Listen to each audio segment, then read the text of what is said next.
Hello ETF coaching centre में आपका स्वागत है। तो चलिए बिना देर को स्टार्ट करते हैं। पहला प्रश्न लूसेंट को याद करते हुए। चलिए पहला प्रश्न, निम्नलिखित में से किसने भारतीय राष्ट्रीय कांग्रेस की अध्यक्षता 2 बार की? तो वेडरबर्न ने। नेक्स्ट, किसने कहा ब्रिटिश शासन एक अस्थायी, बढ़ता हुआ तथा लगातार बढ़ता हुआ विदेशी आक्रमण है जो धीरे धीरे ही सही मगर पूरी तरह देश को नष्ट कर रहा है? दादा भाई नौरोजी ने। ठीक है, चलिए आगे बढ़ते हैं हम लोग। नेक्स्ट देख लेते हैं क्या कह रहा है प्रश्न। चलिए नेक्स्ट प्रश्न देख लेते हैं। पाटलिपुत्र में स्थित चंद्रगुप्त का महल मुख्यतः किससे बना हुआ था? तो लकड़ी का बना हुआ था। किससे बना हुआ था? तो लकड़ी का बना हुआ था। ठीक है, चलिए नेक्स्ट प्रश्न देख लेते हैं। पाटलिपुत्र को किस शासक ने सर्वप्रथम अपनी राजधानी बनाई? तो चंद्रगुप्त मौर्य ने। किसने बनाए थे? तो चंद्रगुप्त मौर्य ने बनाए थे। ठीक है, चलिए नेक्स्ट प्रश्न हम लोग देख लेते हैं। निम्न में से कौन सा क्षेत्र अशोक के साम्राज्य में शामिल नहीं था? तो श्रीलंका। नेक्स्ट, कौटिल्य के अर्थशास्त्र में किस पहलू पर प्रकाश डाला गया है? तो राजनीतिक नीतियाँ। नेक्स्ट प्रश्न है, मेगास्थनीज ने भारतीय समाज को कितने श्रेणी में विभाजित किया है? तो 7 श्रेणी में। नेक्स्ट, निम्नलिखित में किस मौर्य राजा ने दक्कन की विजय प्राप्त की? तो चंद्रगुप्त ने। ठीक है, चलिए आगे बढ़ते हैं। नेक्स्ट प्रश्न हम लोग देख लेते हैं क्या कह रहा है। अशोक के शिलालेखों में प्रयुक्त भाषा है? तो प्राकृत। नेक्स्ट, वह स्रोत जिसमें पाटलिपुत्र के प्रशासन का वर्णन उपलब्ध हुआ है? तो इंडिका। नेक्स्ट, जिसके ग्रंथ में चंद्रगुप्त मौर्य का विशिष्ट रूप से वर्णन हुआ है वह क्या है? तो विशाखदत्त। नेक्स्ट, मेगास्थनीज के पुस्तक का नाम क्या है? तो इंडिका। नेक्स्ट प्रश्न, मौर्य काल में शिक्षा का सर्वाधिक प्रसिद्ध केंद्र कौन था? तो तक्षशिला। आगे बढ़ते हैं हम लोग। नेक्स्ट प्रश्न हम लोग देख लेते हैं क्या है। नंद वंश के पश्चात मगध पर किस राजवंश ने शासन किया? तो मौर्य राजवंश ने। नेक्स्ट, अर्थशास्त्र के लेखक समकालीन थे चंद्रगुप्त का। नेक्स्ट, निम्नलिखित किस शहर में अशोक के शिलालेख नहीं है? तो पाटलिपुत्र में। नेक्स्ट, किसने सहिष्णुता, उदारता और करुणा के त्रिविध आधार पर राजवंश की स्थापना की? तो अशोक ने। नेक्स्ट प्रश्न हम लोग देख लेते हैं क्या है। मालवा, गुजरात एवं महाराष्ट्र किस शासक ने पहली बार जीते? तो चंद्रगुप्त मौर्य ने। आगे बढ़ते हैं हम लोग। नेक्स्ट प्रश्न हम लोग देख लेते हैं क्या है। विशाखदत्त के प्राचीन भारतीय नाटक मुद्रा राक्षस की विषय वस्तु क्या है? तो चंद्रगुप्त मौर्य के समय में राज दरबार की दुर्भिसंधियों के बारे में। नेक्स्ट, मुद्रा राक्षस का लेखक निम्न में से कौन है? तो विशाखदत्त। आगे बढ़ते हैं हम लोग। नेक्स्ट प्रश्न हम लोग देख लेते हैं क्या कह रहा है। नेक्स्ट प्रश्न, प्राचीन भारत का वह प्रसिद्ध शासक जिसने अपने जीवन का अंतिम दिनों में जैन धर्म को अपनाया था? तो चंद्रगुप्त मौर्य ने। नेक्स्ट, मौर्य साम्राज्य की स्थापना किसने की? तो चंद्रगुप्त मौर्य ने। नेक्स्ट, मौर्य साम्राज्य में प्रचलित मुद्रा का नाम क्या था? तो पन। क्या था? पन। नेक्स्ट, निम्नलिखित में से कौन मौर्य वंश का शासक नहीं है? तो अजात शत्रु। नेक्स्ट, निम्नलिखित में से अशोक का उत्तराधिकारी कौन था? तो कुणाल था। कौन था? कुणाल। ठीक है, चलिए नेक्स्ट हम लोग बढ़ते हैं, आगे बढ़ लेते हैं, देख लेते हैं नेक्स्ट प्रश्न। अगला प्रश्न देख लेते हैं क्या कह रहा है। निम्नलिखित में प्राचीनतम राजवंश कौन सा है? तो मौर्य राजवंश। नेक्स्ट, कौटिल्य या चाणक्य किसका प्रधानमंत्री था? तो चंद्रगुप्त मौर्य का। नेक्स्ट, कलिंग विजय के उपरांत अशोक महान ने निम्नलिखित किस धर्म को अंगीकार कर लिया था? तो बौद्ध धर्म को। नेक्स्ट, चंद्रगुप्त के शासन विस्तार में किसने मुख्य रूप से मदद की थी? तो चाणक्य ने। नेक्स्ट, सांची किस कला व मूर्ति कला का निरूपण करता है? तो बौद्ध का।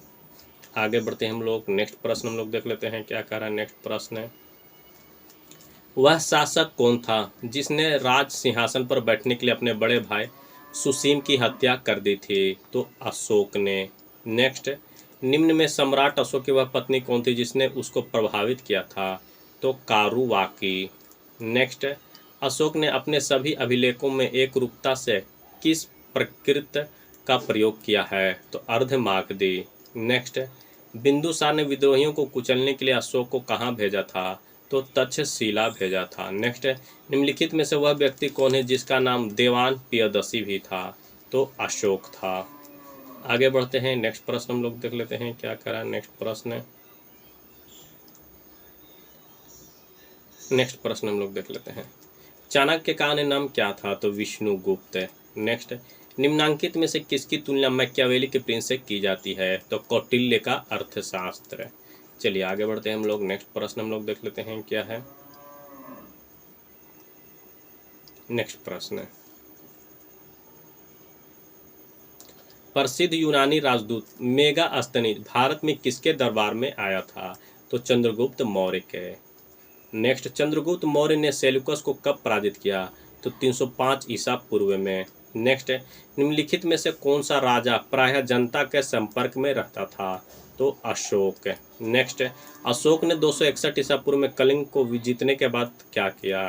तो भारी रक्तपात देखकर युद्ध की नीति को सदा के लिए त्याग दिया। नेक्स्ट, अशोक के अधिकांश अभिलेख किस भाषा व लिपि में है? तो प्राकृत व ब्राह्मी। किस भाषा में है? प्राकृत व ब्राह्मी। ठीक है, चलिए नेक्स्ट प्रश्न हम लोग देख लेते हैं। उत्तरांचल में अशोक का एक शिलालेख स्थित है, कहाँ? तो कालसी में। नेक्स्ट, सांची का स्तूप किसने बनवाया? तो अशोक ने। नेक्स्ट, अशोक के शिलालेखों को पढ़ने वाला प्रथम अंग्रेज कौन था? तो जेम्स प्रिंसेप। नेक्स्ट, कलिंग युद्ध के विजय तथा क्षत्रियों का वर्णन अशोक के किस शिलालेख में है? तो शिलालेख 13वां में। आगे बढ़ते हैं हम लोग। नेक्स्ट प्रश्न हम लोग देख लेते हैं क्या है। मिलान करना है। चंद्रगुप्त, मिलान करना है तो चंद्रगुप्त सैंड्रोकोट्टास, बिंदुसार अमित्रघात, अशोक तो पियदसी उपनाम से जाना जाता था, चाणक्य तो विष्णुगुप्त। नेक्स्ट, प्रथम भारतीय साम्राज्य स्थापित किया गया था किसके द्वारा? तो चंद्रगुप्त मौर्य के द्वारा। चलिए आगे बढ़ते हैं हम लोग। नेक्स्ट प्रश्न हम लोग देख लेते हैं क्या है कि बराबर की गुफाओं का उपयोग किसने आश्रय गृह के रूप में किया? तो आजीवकों ने। नेक्स्ट, किस अभिलेख से यह साबित होता है कि चंद्रगुप्त का प्रभाव पश्चिम भारत तक फैला हुआ था?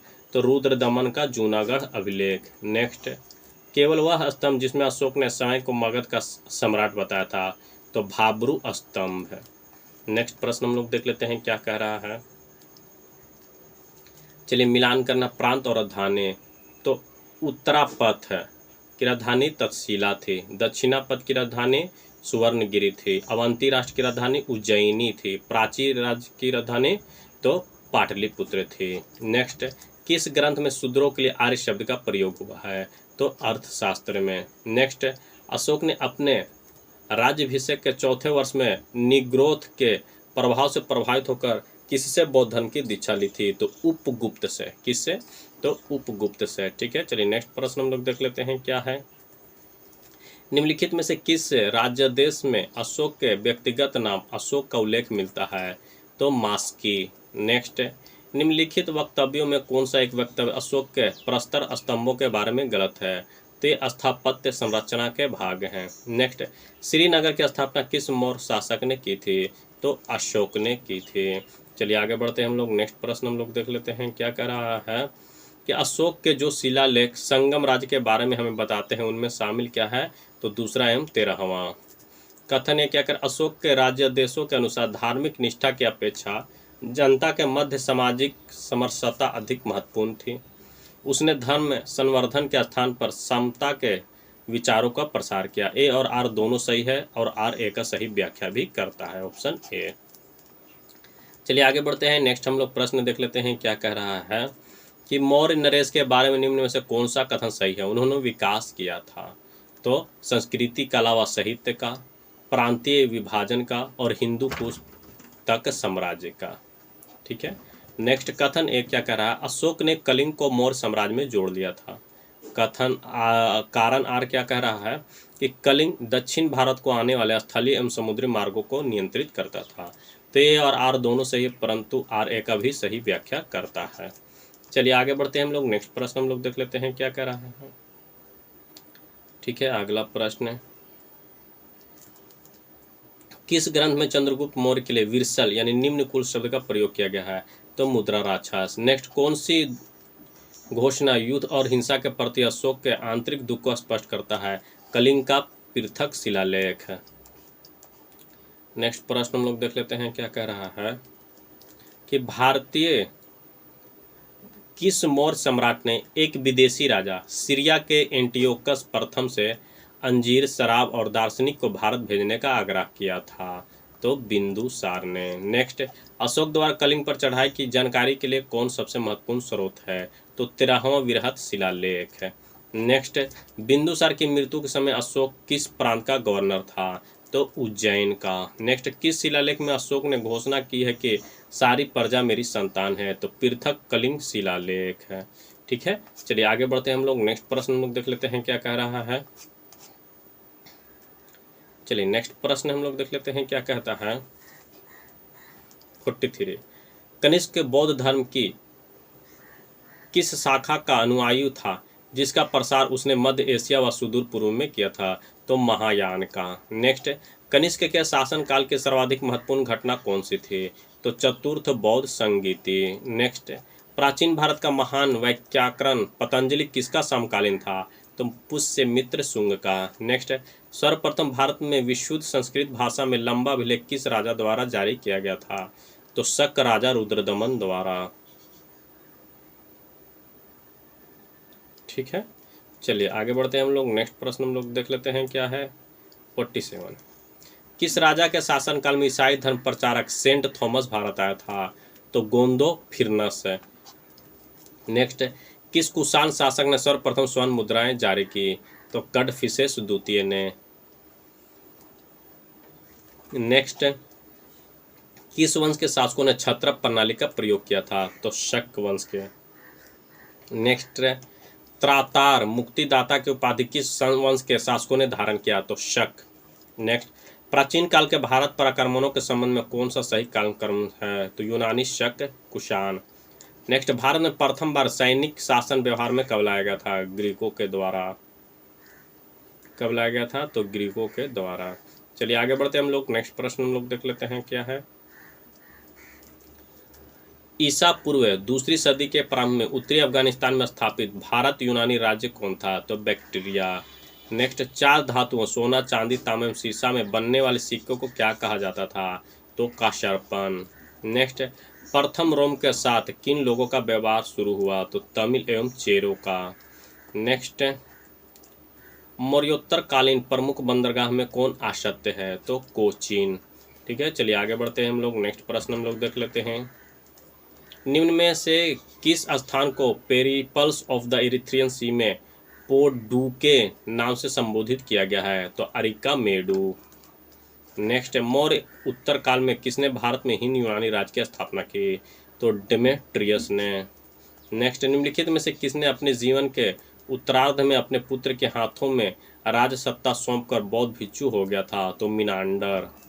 नेक्स्ट, कुषाणों का संबंध था तो चीन के यूची जनजाति से। कहाँ से? चीन के यूची जनजाति से। नेक्स्ट प्रश्न, सातवाहन शासकों की राजकीय भाषा क्या थी? तो प्राकृत। नेक्स्ट, निम्नलिखित राजवंशों पर विचार कीजिए। तो पहले शुंग, फिर सातवाहन, फिर गुप्त, फिर चोल। नेक्स्ट प्रश्न, मौर्य साम्राज्य के ध्वंस के पश्चात कई आक्रमणों की श्रृंखला रही। भारत पर सबसे पहले आक्रमण निम्नलिखित में से किसने किया? तो बैक्ट्रियन या ग्रीक ने। चलिए आगे बढ़ते हैं। नेक्स्ट प्रश्न हम लोग देख लेते हैं क्या है। सुमिलित करना, शासक और उपाधि। तो अशोक, तो प्रियदर्शी। कनिष्क, तो देवपुत्र। खारवेल, तो कलिंग चक्रवर्ती। कुमारगुप्त, तो महेंद्र आदित्य। विक्रम संवत कब शुरू हुआ था? तो विक्रम तो 58 ईसा पूर्व में। चलिए आगे बढ़ते हैं। नेक्स्ट प्रश्न हम लोग देख लेते हैं। सुमिलित संतसर और सूची। विक्रम संवत कब शुरू हुआ था? तो 58 ईसा पूर्व में। शक संवत 78 ईसा पूर्व में। गुप्त संवत 320 ईसा पूर्व में। और कलिश संवत 3102 ईसा पूर्व में। नेक्स्ट, मौर्यों के बाद दक्षिण भारत सबसे प्रभावशाली राज्य कौन था? तो सातवाहन। नेक्स्ट, बुद्ध के खड़ी प्रतिमा निम्न से किस काल में बनाई गई? तो कुषाण काल में बनाई गई थी। ठीक है, चलिए आगे बढ़ते हैं। नेक्स्ट प्रश्न 38, शुंग वंश के बाद किस वंश ने भारत पर राज किया? तो कन्नौ ने। नेक्स्ट, किस चीनी जनरल ने कनिष्क को हराया था? तो पेन चाओ ने। नेक्स्ट, उत्तरी तथा उत्तरी पश्चिमी भारत में सर्वाधिक संख्या में तांबे के सिक्कों को जारी किसने किया? तो कुषाणों ने। ठीक है, चलिए नेक्स्ट, कथन ये क्या कर रहा है? कुषाण फारस की खाड़ी और लाल सागर से होकर व्यापार करते थे। और कारण क्या है, उनकी सुसंगठित नौसेना उच्च कोटि की थी। ए सही है परंतु आर गलत है। चलिए आगे बढ़ते हैं हम लोग। नेक्स्ट प्रश्न है, जो कला शैली भारतीय और ग्रीक यूनानी शैली का सम्मिश्रण उसे क्या कहते हैं, तो गंधार शैली कहते हैं। ठीक है, चलिए आगे बढ़ते हैं हम लोग। नेक्स्ट प्रश्न हम लोग देख लेते हैं क्या है। ठीक है, सातवाहनों के समय मुद्रा सर्वाधिक किस धातु के बने थे, तो सीसा। नेक्स्ट, निम्नलिखित में से कनिष्क के समकालीन कौन थे, तो नागार्जुन, अश्वघोष और वसुमित्र। नेक्स्ट, किस वंश के शासकों ने ब्राह्मणों एवं बौद्ध भिक्षुओं को कर मुक्त भूमि या गांव देने की प्रथा शुरू की थी, तो सातवाहन ने। आगे बढ़ते हैं। नेक्स्ट प्रश्न हम लोग देख लेते हैं क्या है। भारतीय रंगमंच में यौनिका यानी पर्दा का शुभारंभ किसने किया था, तो यूनानियों ने। नेक्स्ट, भारतीयों के महान रेशम मार्ग किसने शुरू किया था, तो कनिष्क ने। नेक्स्ट, निम्नलिखित में से किसे ने बड़े पैमाने पर स्वर्ण मुद्राएं चलाई थी, तो कुषाण शासकों ने। नेक्स्ट, चरक और नागार्जुन किसके दरबार के शोभाते हैं, तो कनिष्क के। चलिए आगे बढ़ते हैं। नेक्स्ट प्रश्न हम लोग देख लेते हैं क्या कह रहा है। शक सनवत का प्रारंभ किस सम्राट के शासनकाल में 78 ईस्वी में हुआ, तो कनिष्क के। नेक्स्ट, तक्षशिला विश्वविद्यालय कहाँ स्थित है, तो तक्षशिला पाकिस्तान में। नेक्स्ट, प्राचीन काल में कलिंग का महान शासक कौन था, तो खारवेल। नेक्स्ट, कुषाण काल में सबसे अधिक विकास किस क्षेत्र में हुआ था, तो वास्तुकला का क्षेत्र में। नेक्स्ट प्रश्न हम लोग देख लेते हैं क्या है। सातवाहनों ने आरंभिक दिनों में अपना शासन कहाँ शुरू किया था, तो आंध्र में। नेक्स्ट, सातवाहन राज्य की राजधानी कहाँ थी, तो पैठन या प्रतिष्ठान। नेक्स्ट, निम्नलिखित में से कौन सा अभिलेख कलिंग नरेश खारवेल से संबंधित है, तो हाथी गुम्फा। नेक्स्ट प्रश्न, किस सातवाहन नरेश ने गाथा सप्तशती नामक महत्वपूर्ण कृति की रचना की थी, तो हाल ने। किसने, तो हाल ने। ठीक है, चलिए नेक्स्ट, अंतिम मौर्य सम्राट बृहद्रथ की हत्या कर किसने शुंग वंश की स्थापना 185 ईस्वी पूर्व में की थी, तो पुष्यमित्र शुंग ने। नेक्स्ट, पुष्यमित्र शुंग मौर्य सम्राट बृहद्रथ की राजकीय सेना में किस पद पर आसीन था, तो सेनापति। नेक्स्ट, कन्नौज वंश का संस्थापक कौन था, तो वसुदेव। नेक्स्ट, सातवाहन या आंध्र सातवाहन वंश का संस्थापक कौन था, तो सीमुक। कौन था, तो सीमुक। ठीक है, चलिए नेक्स्ट प्रश्न हम लोग देख लेते हैं। सातवाहनों ने पहले स्थानीय अधिकारियों के रूप में काम किया था, तो मौर्यों के अधीन। नेक्स्ट, निम्नलिखित में से वह महानतम कुषाण नेता कौन था जो बौद्ध बन गया था, तो कनिष्क। नेक्स्ट प्रश्न, कुषाण काल के दौरान मूर्ति कला की गंधार शैली निम्नलिखित में से किसका मिश्रण है, तो भारत ग्रीक शैली का। नेक्स्ट प्रश्न, कनिष्क की राजधानी कहाँ थी, तो पुरुषपुर। नेक्स्ट, पुरुषपुर निम्नलिखित में से किसका दूसरा नाम है, तो पेशावर का। नेक्स्ट, चरक किसके राज चिकित्सक थे, तो कनिष्क के। नेक्स्ट, तक्षशिला के प्रसिद्ध स्थल होने का कारण क्या था, तो गंधार कला। चलिए आगे बढ़ते हैं हम लोग। नेक्स्ट प्रश्न हम लोग देख लेते हैं क्या है। भारत में सर्वप्रथम स्वर्ण मुद्रण किसने चलाई, तो इंडो बैक्टीरियन ने। नेक्स्ट, किस संग्रहालय में कुषाण कालीन मूर्तियों का संग्रह अधिक मात्रा में है, तो मथुरा संग्रहालय में। नेक्स्ट, निम्नलिखित में किसने सोने के सर्वाधिक शुद्ध सिक्के जारी किए, तो कुषाण ने। नेक्स्ट प्रश्न हम लोग देख लेते हैं। 78वां प्रश्न क्या कह रहा है, देख लेते हैं हम लोग। किस शिलालेख में अशोक की यह घोषणा अंकित है, किसी भी समय चाहे मैं खाता रहूं या रानी के साथ विश्राम करता रहूं या मैं अपने अंतःशाला में रहूं, मैं जहां भी रहूं मेरे महामात्र मुझे सार्वजनिक कार्य के लिए संपर्क कर सकते हैं, तो छठे शिलालेख में। नेक्स्ट, निम्नलिखित में कौन अवरोही क्रम में मौर्य प्रशासन के अधिकारियों का नाम बताता है, तो पारदर्शिक, राजुक और युक्तक। नेक्स्ट, विष्टि है, तो बेगारी। नेक्स्ट, मौर्य काल में सीता से तात्पर्य है क्या है, तो राजकीय भूमि से प्राप्त आय। क्या है, राजकीय भूमि से प्राप्त आय। ठीक है, चलिए आगे बढ़ते हैं। नेक्स्ट हम लोग देख लेते हैं क्या है। नेक्स्ट प्रश्न, कि निम्नलिखित में मौर्य कला का सबसे अच्छा नमूना कौन है, तो स्तंभ है। कौन है, स्तंभ है। नेक्स्ट, कहाँ से प्राप्त अभिलेखों से मौर्य काल में अकाल, सूखा जैसी देवी